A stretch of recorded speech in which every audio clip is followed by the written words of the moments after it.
BFM Business, BFM Crypto, le club. Notre club BFM Crypto, comme chaque jour, juste après 16h30. Jean-Marie Mognetti nous accompagne, le président cofondateur de CoinShares. Bonjour. Bonjour Guillaume. La finance traditionnelle et le monde crypto se rejoignent de plus en plus et vous l'incarnez parfaitement, vous nous l'expliquerez tout à l'heure. Lilian Aliaga nous accompagne également aujourd'hui, rédacteur pour Crypto. Salut Lilian. Bienvenue, son grand retour, sa grande première pour cette nouvelle saison du club Crypto, BFM Crypto. Et puis nos traders, comme chaque jour, tiens, le Bitcoin repasse la barre des $20 000. On va leur demander ce qu'ils en pensent. Vincent Gann, bonjour Vincent. Analyste technique indépendant, et Xavier Fenot pour Interactive Trading. Bonjour Xavier. Bonjour Guillaume. Plus de $20 000 pour le Bitcoin, est-ce que ça change la donne pour la suite d'après vous Xavier ? Oui, on a un marché crypto qui est quand même très résilient. Vous en avez parlé à l'instant, des marchés traditionnels, finalement on est proche autour de zéro, en tout cas pour les marchés européens. Le Bitcoin est à plus 5% aujourd'hui, quasiment plus 4% sur l'Ether. Mais déjà la fin de la semaine dernière, ça a fait tilt. En fait, on avait des marchés traditionnels qui terminaient quasiment au plus bas. Donc je passe les détails de conférences de Jérôme Powell, de la Fed, etc., qui n'a rien changé au contexte anxiogène général, mais pas les cryptos. On a terminé finalement la semaine 6-7% au-dessus des plus bas dans l'ensemble. Donc à ce moment-là, on peut se dire, soit le marché crypto commence à prendre une certaine indépendance. Alors j'exclus le terme de valeur refuge. Je pense que le premier semestre 2022 nous a bien montré que les cryptos n'en sont pas, en tout cas pas pour le moment. Soit finalement ce maintien étonnant avant le week-end, c'est un excès de confiance. Alors moi j'ai choisi l'option 1. Qui semble offensive, certes, mais pourtant, sincèrement, la semaine dernière, on avait parlé ensemble, je ne faisais pas partie des plus optimistes avant le discours de Jérôme Powell mercredi dernier, mais il faut savoir à court terme, dans ce marché-là, être réactif et actif, ou alors d'ailleurs complètement détaché de toute variation au jour le jour.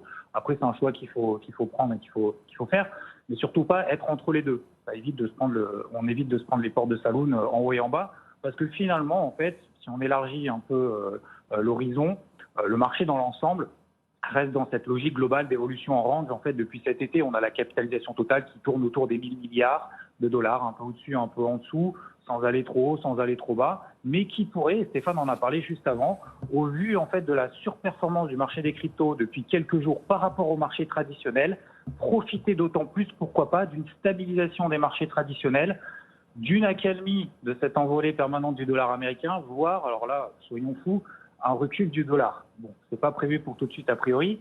Donc effectivement, oui, le Bitcoin tient sur le fil du rasoir des 18 000 $. C'est vraiment le gros seuil que tout le monde a en tête maintenant. L'Ethereum devra quand même passer au-dessus des 1 420 $ pour invalider cette pression baissière de ces dernières semaines. Et j'essaye toujours de voir un peu plus loin que ces deux majeurs parce qu'il y a toujours des tendances haussières daily. Alors, pour vos auditeurs peut-être qui cherchent un petit peu ailleurs, il y a par exemple Cake ou QNT, j'en ai déjà parlé ici, qui prennent par exemple 20% en quelques jours. Donc il y a toujours effectivement des choses à faire si on veut être un petit peu plus actif que finalement d'attendre que le Bitcoin sorte de cette léthargie dans laquelle il est depuis cet été. Donc la flamme n'est pas éteinte. On a pourtant d'ailleurs tous les ingrédients exogènes aux cryptos qui font tout pour l'éteindre. C'est bien à court terme, mais on se gardera quand même de toute émotivité positive trop euphorique. Il faut rester vigilant parce qu'on a quand même encore des plafonds de verre au-dessus de la tête. Donc optimisme mesuré, pour le moment, c'est la direction du marché aujourd'hui. J'aime bien cette expression, la flamme n'est pas éteinte. On voit le Bitcoin qui refranchit aujourd'hui la barre des $20 000. Coinbase, sur le marché américain, à Wall Street, l'exchange Coinbase, coté en bourse, bien sûr, en profite et gagne grâce à la hausse du Bitcoin aujourd'hui, près de 6%. Coinbase surperforme largement Wall Street. On rappelle à ceux qui veulent investir en crypto qu'il ne faut y investir que l'argent dont on n'a pas besoin. Un marché toujours extrêmement spéculatif et volatile. D'un point de vue technique, toujours Vincent, quelle suite voyez-vous à cette hausse qu'on observe aujourd'hui, en tout cas, sur Bitcoin et Ether ? Oui, écoutez, cher Guillaume, chers auditeurs, tout a été dit à l'instant. Moi, c'est quelque chose qui me surprend. Je vais être bref, je vous le promets. C'est quelque chose qui me surprend depuis une semaine. Il y avait toutes les bonnes raisons, et même encore aujourd'hui, toutes les bonnes raisons de décrocher sur le marché crypto, de briser le support à 19 000 $ sur le compte Bitcoin, d'aller chercher les 15 000. Encore en début de semaine, avec l'accélération pluriannuelle du dollar américain, encore aujourd'hui, vous en avez parlé il y a 10 minutes, les taux d'intérêt, toute échéance, d'ailleurs toute la courbe des taux d'intérêt de plusieurs États très importants, qui fait aussi des nouveaux records pluriannuels. Les marchés actions sont certes stabilisés sur leur plus bas de juin, mais ça reste quand même assez volatile. Il y a encore quelques semaines, ce que je viens de vous décrire là comme contexte, ça générait du moins 5 ou du moins 10 sur le cours du Bitcoin. Là, ça génère un plus 5. Alors, est-ce que le marché crypto a eu sa dose de baisse Il est vrai que le cours du Bitcoin est en repli de 73% depuis ses records historiques. D'ailleurs, en mars 2020, le point bas du Bitcoin, vous savez, lorsqu'il a décroché avec la crise sanitaire, il s'était aussi stabilisé à moins 73% depuis ses records historiques. Alors, je vais terminer parce que là, je sais que j'ai plus beaucoup de temps. Il faut effectivement pas non plus s'enflammer. En gros, voilà l'alternative. Dans une alternative, il y a deux choix. Premier choix, soit encore c'est un dead cat bounce, c'est-à-dire que ce que vous avez à l'instant sur les écrans, cette hausse de plus 5%, c'est du vent, on retombe rapidement à zéro et on décroche, soit c'est vraiment l'amorce de ce qui serait le scénario chartiste idéal, c'est-à-dire un double bottom sur 19 000 $. Moi, je n'ai pas la réponse, mais je sais quand est-ce que cette réponse arrivera. Elle arrivera jeudi et vendredi avec les chiffres de l'inflation en Europe. Merci Vincent. Vincent Gane nous accompagnait, analyste technique indépendant, et Xavier Fenot pour Interactive Trading. Toujours intéressant de prendre le pouls technique, d'interpréter les signaux que l'électrocardiogramme des cryptos nous envoie au quotidien. Merci à tous les deux. Bonne fin de journée. Lilian nous accompagne toujours pour Cryptost. On va balayer ensemble l'actu du moment. D'ailleurs, les banquiers centraux sont réunis en ce moment. Ils participent à une conférence, je crois, en ce moment pour... À l'heure actuelle. Voilà, à l'heure actuelle, une conférence qui a lieu d'ailleurs ici à Paris, à laquelle participent Christine Lagarde et Jérôme Powell, le président de la Fed à distance, sur l'avenir des monnaies numériques de banque centrale. En effet, ça se passe actuellement au musée du Louvre. Bon, on va continuer de suivre tout ça de près. En attendant, on va parler d'Ethereum et du merge. On propose régulièrement un tableau de bord régulier du merge, un bilan de santé d'Ethereum. On est à J+12 après le merge. Quel premier bilan, quel impact le merge a-t-il eu sur Ethereum, Lilian ? C'est vrai que ça fait un petit peu plus d'une semaine que le merge a eu lieu. Tout le monde avait les yeux rivés sur Ethereum à l'époque. Et en effet, c'était quand même la grosse mise à jour tant attendue, le passage depuis le Proof of Work vers le Proof of Stake. Et donc, quelques jours après, on peut déjà tirer quelques bilans, notamment du côté de l'Ether, qui est le coin de la blockchain Ethereum. Ce qui est assez intéressant à observer, c'est au niveau de la supply, il y a des constats assez intéressants. Déjà, on a remarqué que la création d'Ether a fortement diminué depuis qu'on est passé sur un modèle de type Proof of Stake. Concrètement, si on prend sur une échelle de 7 jours, on a créé à peu près 6250 Ether, donc en 7 jours, contre 113 500 Ether, je crois, si on était resté sur un modèle de type Proof of Work. Ah oui, baisse drastique de production d'Ether depuis le merge. Baisse drastique de production de 95% environ. Donc on n'est pas encore déflationniste, parce que c'est vrai que c'était un argument qui était mis en avant et plébiscité par les nombreux défenseurs de The Merge notamment. On n'est pas encore déflationniste, mais du coup on peut se poser la question, est-ce que à terme l'Ether pourrait devenir déflationniste ? Qu'est-ce que ça changerait ? Pourquoi cette question est importante ? Cette question elle est assez intéressante parce que le fait que l'Ether n'ait pas de supply limité, c'est-à-dire de quantité limitée, est un peu problématique face à Bitcoin qui possède 21 millions de jetons. Donc voilà, on critique un peu cet aspect-là d'Ether. Et donc si Ether pouvait passer sur un système déflationniste, ce serait quand même assez intéressant. Mais en l'occurrence, il pourrait devenir réserve de valeur. Il pourrait, sa nature, sa perception et sa nature finiraient par changer. Ça évoluerait énormément. Ouais. Et donc la réponse à cette question-là, est-ce que l'Ether pourrait à terme devenir déflationniste ? C'est tout simplement qu'il faut voir l'utilisation de la blockchain. Et en l'occurrence, en ce moment, on est dans une période de type bear market. L'utilisation est quand même relativement ralentie. Et donc, dans une utilisation comme celle-là, on crée un petit peu moins d'Ether. Et donc, l'inflation, elle est estimée à 0,21% à peu près, contre 3,8% si on était resté sur un système de Proof of Work. Mais on peut imaginer, si on retourne à une utilisation comme celle qu'on a connue à l'époque, où la DeFi connaissait des sommets, où les NFT connaissaient des sommets, on pourrait clairement imaginer un Ether qui, par période, deviendrait déflationniste.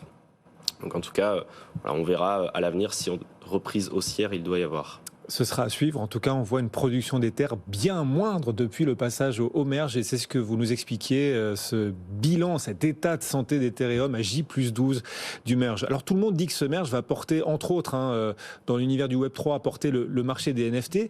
Et à terme, peut-être entraîner une réduction des frais sur Ethereum. Sauf que Apple, lui, annonce imposer une commission sur les NFT, une commission de 30%. Apple Apple est avant-gardiste comme souvent, ou Apple est dans les fraises là, en l'occurrence, ou n'a rien compris à l'histoire Ethereum et à l'histoire NFT? Il faut vraiment voir les deux aspects. D'abord, c'est vrai que c'est très intéressant de se dire qu'Apple s'est enfin ouvert au NFT.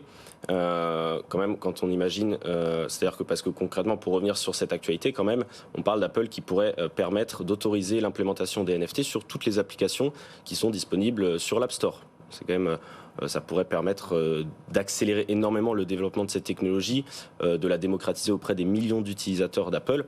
C'est très intéressant. Mais on a un peu déchanté quand on a appris en effet que la société prévoit de taxer à hauteur de 30% toutes les transactions réalisées, tous les achats de NFT par exemple, qui seraient réalisés sur ces applications, donc ce qu'on appelle on-app, in-app.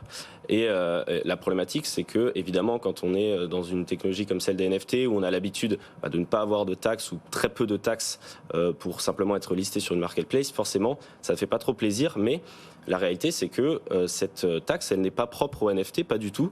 C'est le cas pour toutes les applications qui sont listées sur l'App Store. Donc voilà, ça n'est pas une actualité propre aux NFT. Donc finalement, la question maintenant qu'on se pose, c'est plutôt est-ce que Apple fera l'effort d'être conciliant envers les développeurs et donc finalement essayer de faire un effort, réduire peut-être cette commission pour pouvoir faciliter l'implémentation de cette technologie sur les applications. Ça, on n'en est pas forcément sûr, mais en tout cas, à l'heure actuelle, dans cet état-là des choses, il est impossible d'envisager le développement des NFT sur les applications de l'App Store. Voilà, puisque Apple donc compte imposer cette commission de 30% sur le marché des NFT, en tout cas sur l'App Store. Intéressant. Cryptos, vous êtes en plein de développement vous aussi, et on décrit jour après jour dans ce club BFM Crypto les signaux du développement de l'écosystème crypto, du Web3 aussi. Votre dernière annonce, et pas des moindres, c'est que l'on peut désormais consulter Cryptos, découvrir, voir apparaître Cryptos quand on a un terminal d'information Bloomberg. Bloomberg, c'est pas rien, c'est mondial. Cryptos apparaîtra désormais sur Bloomberg. C'est vrai, c'est le premier média crypto francophone à réaliser un partenariat avec Bloomberg et donc à être référencé sur les 325 000 terminaux de Bloomberg qui équipent les institutionnels notamment. Donc c'est vrai que c'est un véritable cap pour Cryptost après 5 ans de création du média, 5 ans à démocratiser les crypto-monnaies auprès de millions d'utilisateurs. On passe à un nouveau cap. Maintenant, on travaille auprès des institutionnels. Donc c'est vrai que c'est une actualité propre à Cryptos, mais propre à l'écosystème quand même, de manière générale. Partenariat avec Bloomberg, et donc ceux qui ont un terminal Bloomberg, en ayant je ne sais quel abonnement, verront apparaître les news libellées Cryptost. Toutes les actualités qui sont produites sur le site internet de Cryptost apparaîtront, et on pourra même les trier selon le type d'actualité, et elles seront traduites dans 7 langues. Magnifique. Voilà, on voit les médias traditionnels, on pense à Bloomberg, venir puiser auprès de ces médias spécialisés, médias nouvelle génération dont vous êtes l'un des acteurs Cryptost. On voit aussi la finance traditionnelle de plus en plus s'intéresser à cet univers crypto, et lui aussi incarne cette passerelle. Jean-Marie Mognetti nous accompagne, donc toujours avec nous. Jean-Marie, président, cofondateur de CoinShares. Vous êtes, alors CoinShares, une société d'investissement en actifs numériques leader en Europe. Plusieurs milliards de dollars d'actifs sous gestion. Si je vais sur votre plateforme, dans quoi est-ce que je peux investir concrètement pour bien comprendre? Vous pouvez investir dans le côté asset management sur des produits listés sur Nasdaq, sur Xetra en Allemagne, qui vous permettent d'acheter votre compte de trading sur Boursorama ou sur n'importe quelle autre plateforme de trading directement de la crypto dans un wrapper qui est là pour vous permettre l'accès directement. Et sur notre autre partie consumer, vous pouvez l'acheter directement sur votre exchange naturel, donc notre plateforme Al.Trading. Juste pour rassurer tous ceux qui nous écoutent, vous êtes régulé. On est complètement régulé. On est régulé en France, on est régulé en Angleterre, on est régulé aux États-Unis. On a un petit nombre de régulations autour de notre cou. Oui. Ouais. Et c'est l'une de vos spécificités. Vous mettez beaucoup en avant justement le fait que vous soyez l'une des plateformes les plus régulées pour cet univers. Oui, parce qu'on croit beaucoup dans la transparence et dans la confiance. Et malheureusement, il n'y a pas beaucoup de manières de faire percevoir cette confiance et cette réputation, si ce n'est au travers d'éléments non tangibles comme la régulation. qui permettent à des investisseurs de prendre confiance dans des marques et des sociétés. Alors, vous nous direz dans un instant quel regard vous portez sur la régulation, justement, qui se constitue, que ce soit aux États-Unis ou ici en Europe. Juste pour bien illustrer le fait que vous êtes un acteur de la finance traditionnelle qui vient jeter un pont, une passerelle avec cet univers nouveau qui est le Web3 et la crypto. Ceux qui ont fondé CoinShares, ce ne sont pas des gens de la crypto, ce sont des gens venus de la finance traditionnelle. On est un peu comme Obélix, on est tombé dedans. Mais on est tombé dedans dès 2013. Vous êtes tombé dedans quand vous étiez, vous, adulte? Oui, d'accord, vous gagnez un point.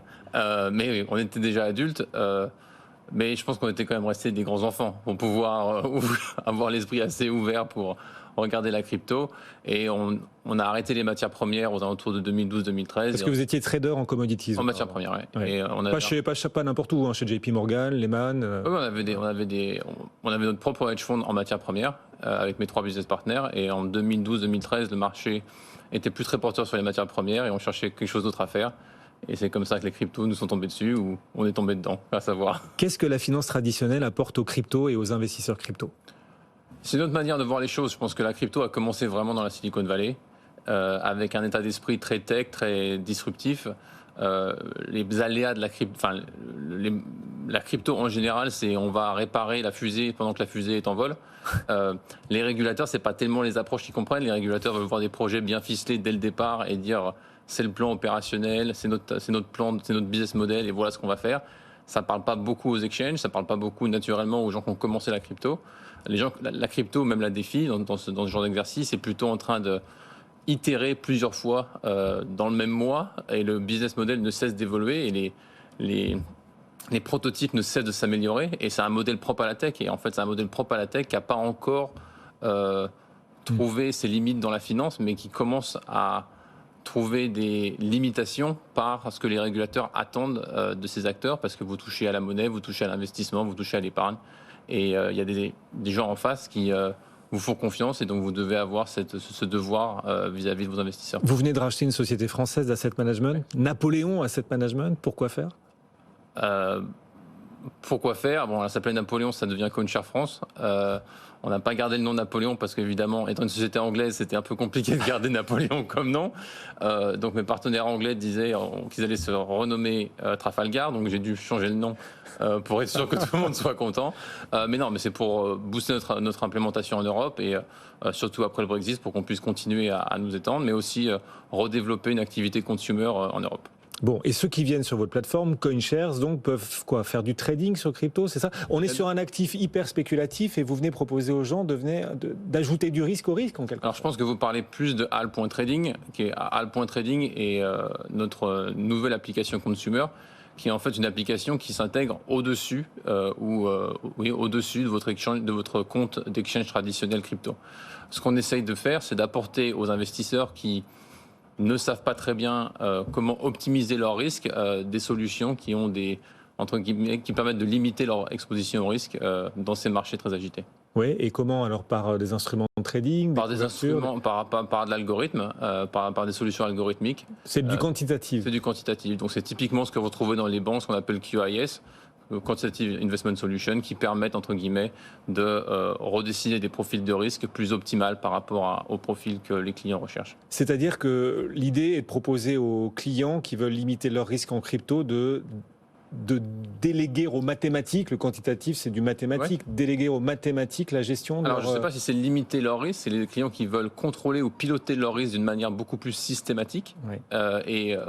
Et donc du coup, puisque les marchés sont ouverts 24 heures sur 24, 7 jours sur 7, ce qui semble être une bénédiction, mais souvent est un peu l'inverse, parce qu'il n'y a jamais de repos, de pouvoir justement avoir une gestion beaucoup plus tactique de leurs allocations. Le profil d'utilisateur, le profil de consommateur entre guillemets visé, c'est quoi? Ce sont des professionnels ou vous vous adressez aussi aux particuliers? D'où ma question initiale, est-ce que vous venez pas rajouter une couche de risque à ce marché risqué déjà que constituent les cryptos? Non, on s'adresse aux clients des exchanges crypto. Donc, donc le profil est la gamette est très large. Donc c'est une fonction de qui sont les clients des exchanges, mais on s'adresse à ces clients-là directement. Depuis que les cours des cryptos ont baissé, depuis maintenant plusieurs mois, est-ce que vous observez une évolution justement dans le nombre d'utilisateurs de votre plateforme CoinShares, une évolution? Alors, on n'a pas assez de data points sur la plateforme consumer, puisque c'est quelque chose qu'on vient de relancer il n'y a même pas une semaine.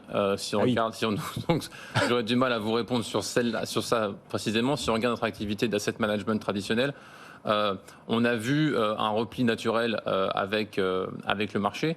Ceci dit, si on regarde notre plateforme suédoise XBT Provider, on se rend compte que on a un vendeur pour 2 acheteurs. Ceci dit, les vendeurs ont gagné beaucoup d'argent, donc leur volume de vente est plus important que le volume d'achat. Ouais. Mais en termes de nouveaux utilisateurs, on gagne plus d'utilisateurs. On en parle tous les jours sur ce plateau de BFM Business. Cryptost, Lilian, Valentin Demey également en parlent régulièrement à leurs lecteurs. La finance décentralisée continue de se développer malgré des scandales ces derniers mois, malgré la chute d'un certain nombre de cours. Cet écosystème continue de se développer. Or, la gestion traditionnelle sur les marchés financiers traditionnels, cette gestion est plutôt centralisée. Est-ce que vous pensez qu'un jour on aura accès, on pourra voir émerger une gestion décentralisée des portefeuilles, de l'épargne, de l'investissement? Ah oui, complètement. Je pense qu'en fait, aujourd'hui, le phénomène DeFi est un phénomène très limité. On parle d'1 million de wallets, donc c'est pas. On parle de 300 millions d'accounts sur Binance et les autres exchanges, mais en fait, c'est des phénomènes encore très très limités. Mais je pense que la direction du voyage est dans cette direction-là, et que la question, c'est la désintermédiation. Lilian, vous vouliez réagir? Non. Non, j'exagère, c'est pas le cas. Mais vous voulez dire un mot là-dessus sur voilà, ces nouvelles tendances, ces ponts surtout, et ces passerelles, ces ponts suspendus, on va les qualifier comme ça, entre finance traditionnelle et finance crypto, Web3, qu'incarne parfaitement CoinShares? Oui, c'est assez intéressant parce que c'est vrai que d'un côté, on a ceux qui veulent se dissocier complètement de tout cet aspect finance traditionnel. Puis d'un autre côté, on remarque qu'en DeFi, en fait, on est en train de reproduire les produits d'investissement qu'on connaît en finance traditionnelle, mais finalement de manière décentralisée. Pour le moment, à ma connaissance en tout cas, je ne suis pas sûr qu'on ait encore de moyens de gestion de ces portefeuilles crypto de manière totalement décentralisée, mais c'est vrai que ça serait très intéressant et je ne pense pas que ce soit impossible. La régulation est en train de se construire. Voilà. Est-ce que la régulation va freiner tout ça? J'allais venir. Une des grandes limitations de tout ça, en fait, sur la finance décentralisée, surtout, c'est tout ce qui est KYC et AML, où finalement la régulation n'a pas encore pris vraiment de position, même si de toute façon, par défaut, il faudra trouver une solution pour que le KYC et l'AML se mettent en place. On peut juste l'ignorer pour l'instant, mais en fait, c'est quelque chose qu'on ne peut pas ignorer. Et donc, la régulation doit se mettre en place. À CoinShares, on est très très pro-régulation. Hein. On en porte assez pour pouvoir justement supporter cela, mais il faut vraiment que ça soit quelque chose qui soit conçu pour la manière de penser de demain et pas juste penser avec des lunettes de 1970. Jean-Marie Mognetti, président cofondateur de CoinShares, donc société d'investissement en actifs numériques. Vous êtes leader en Europe, plusieurs milliards de dollars d'actifs sous gestion. Combien d'utilisateurs? On les compte pas, on peut pas les compter. Innombrables. Merci de nous avoir accompagnés. Merci beaucoup Lilian. Avec plaisir. Lilian Aliaga, régulièrement à nos côtés, rédacteur pour Cryptos. Dans un instant, on va se reconnecter justement à cette finance traditionnelle, à la séance du jour, avec nos experts qui vont nous accompagner jusqu'à la clôture des marchés. Le CAC 40 est toujours en hausse. Finalement, il réaccélère. C'est assez volatile, plus 0,7% à l'instant. On se retrouve juste après la pause, dans 2 minutes. À tout de suite. BFM Bourse, vos placements, nos conseils sur BFM Business.